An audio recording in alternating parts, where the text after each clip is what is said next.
Assalamualaikum warahmatullahi wabarakatuh. Perkenalkan, nama saya Tariana dari kelas 12 IPS 3 SMA Negeri 1 Ngamprah.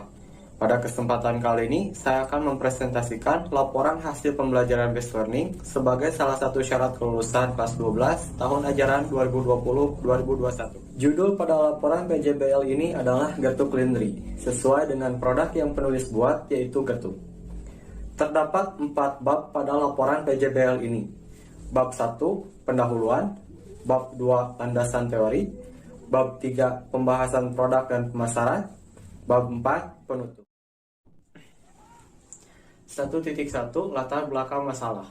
Pandemi virus corona di Indonesia sudah hampir 1 tahun. Pandemi ini sangatlah mengganggu di berbagai aspek kegiatan.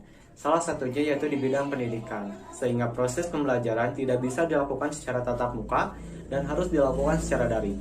Oleh karena itu, Sekolah SMA Negeri 1 Ngamprah mengadakan PJBL ini sebagai pengganti ujian sekolah yang menyangkut di seluruh mata pelajaran. Nah, PJBL ini adalah metode pembelajaran yang dilakukan dengan menggunakan proyek sebagai medianya. Metode pembelajarannya itu berpusat pada peserta didik untuk melakukan eksplorasi, interpretasi, penilaian, dan mengumpulkan berbagai informasi untuk menghasilkan sebuah proyek hasil pembelajaran siswa secara kondusif.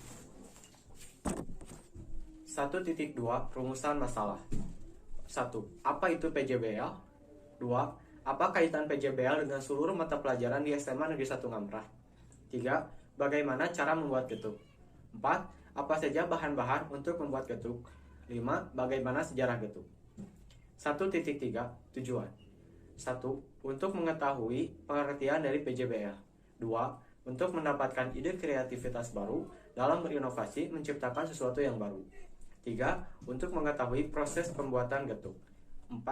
Untuk mengetahui bahan-bahan apa saja yang dibutuhkan dalam membuat getuk. 5. Untuk mengetahui sejarah adanya getuk. Selanjutnya 1.4 yaitu manfaat.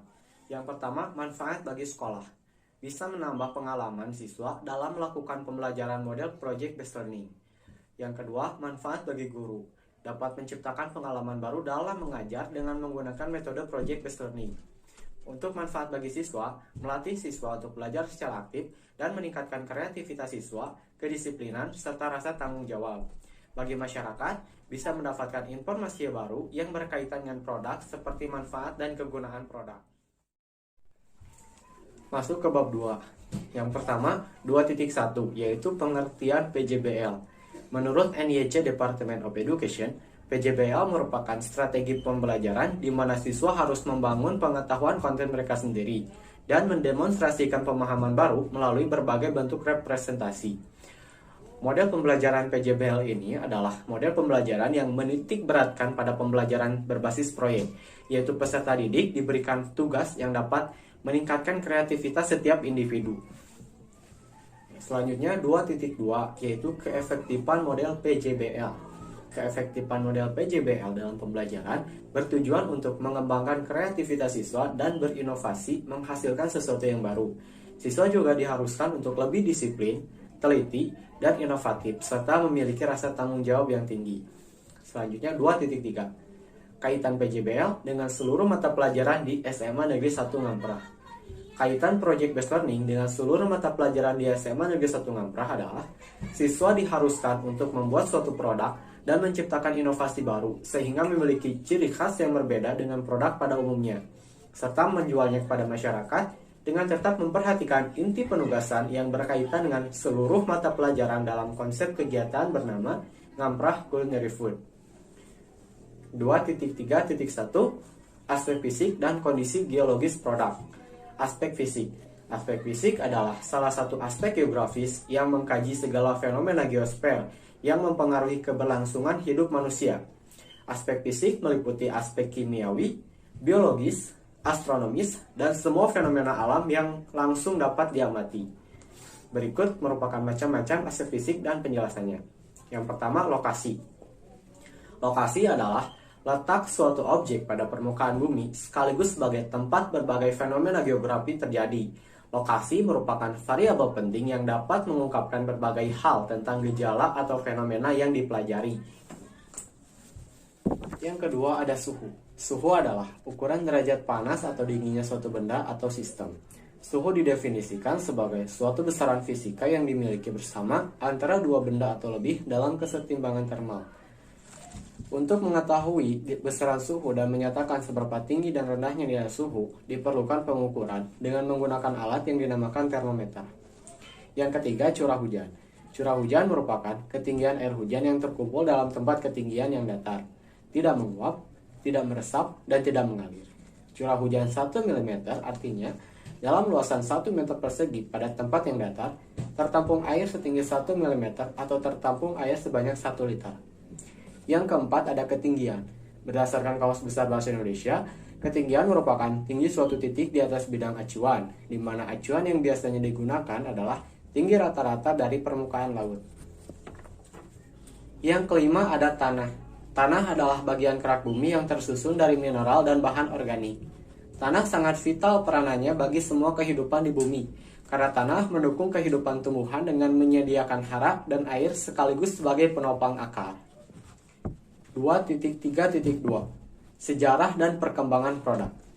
Getuk ini berawal pada zaman penjajahan Jepang. Beberapa pendapat menyebutkan jika pada zaman itu bahan pangan pokok beras sangat langka, sehingga salah seorang penduduk lokal kota Magelang, yakni Ali Mochtar, memanfaatkan singkong atau ketala pohon sebagai makanan pokok pengganti beras. Ali Mochtar mencoba berinovasi membuat makanan lezat berbahan singkong. Oleh Ali Mochtar, singkong dikukus, kemudian dihaluskan bersama gula, dan terciptalah getuk lintri. Saat itu, proses penghalusan singkong masih dengan cara manual, yakni ditumbuk dengan lesung.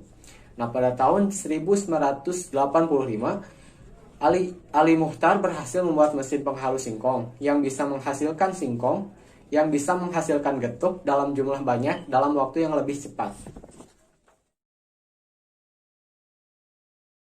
Lanjut ke bab 3. Yang pertama 3.1 bahan baku produk. A. Pengertian bahan baku produk. Singkong merupakan pohon daunan tropika dan subtropika. Singkong biasanya dijadikan sebagai olahan pangan karena kandungan karbohidratnya yang tinggi, dan daunnya juga bisa dijadikan sebagai sayuran.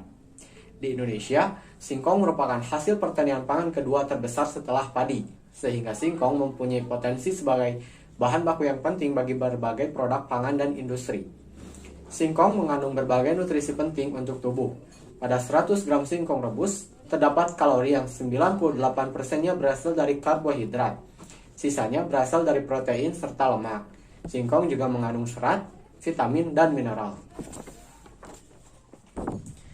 Selanjutnya proses pembuatan produk. Yang pertama, ambil singkong yang sudah disiapkan, lalu kupas dan bersihkan dengan air bersih. Setelah itu, potong singkong yang sudah dibersihkan, kemudian siapkan panci, lalu kukus singkong sampai matang atau empuk. Jika sudah matang atau empuk, angkat singkong dan langsung haluskan singkong ketika masih panas. Supaya lebih mudah, masukkan kelapa parut, susu kental manis, dan juga pewarna makanan, aduklah hingga merata. Setelah merata, siapkan adonan, lalu tuangkan singkong ke dalam nampan. Potong adonan atau buat dengan cetakan sesuai dengan selera. Nah, setelah itu taburi atas getuk dengan parutan kelapa atau dengan topping yang lain sesuai dengan selera masing-masing. Selanjutnya ada 3.3 yaitu aspek fisik dan sosial produk. Dalam aspek fisik terdapat lokasi. Nah, di sini ada lokasi pembuatan getuk yang berada di Kampung Pangkalan, RT 2 RW 7, Desa Cimanggu, Kecamatan Ngamprah, Kabupaten Bandung Barat.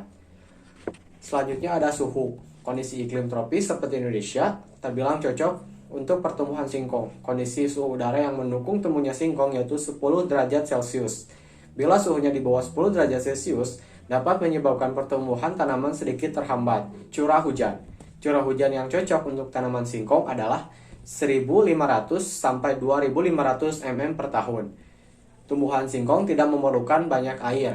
Oleh sebab itu, meskipun curah hujan rendah, singkong tetap akan tumbuh dengan baik. Yang keempat ada ketinggian. Ketinggian yang baik dan stabil untuk mendukung tumbuhnya singkong antara 10 sampai 700 mdpl.